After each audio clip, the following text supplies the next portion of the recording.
मुंडा यांच्याविषयी माहिती सांगणार आहे. धैर्याने आणि शौर्याने तू देशाच्या अस्मितेचे दिले बाण, देशाच्या अस्मितेचे दिले बाण.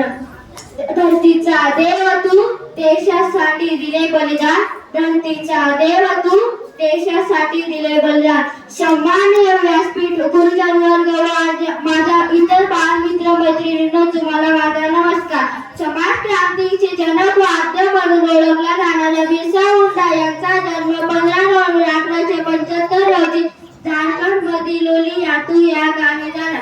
त्यांना अभ्यासाबरोबर नृत्य, नकला, बासरी, टोईला वाजवणे इत्यादी गोष्टी आवड होती. सोबतच धनुर्विद्या व नेमबाजीचाही सराव करायचा.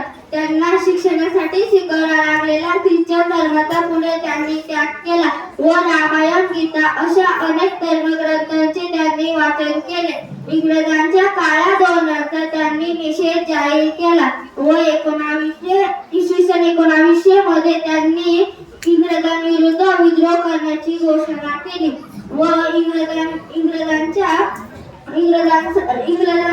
लढण्यासाठी त्यांनी जमातीच्या विविध गटांना एकत्र आणून त्यांनी लढण्यास प्रेरित केले व त्यांचा विद्रोह दडपून टाकण्यासाठी त्यांना इंग्रजांनी अटक केली.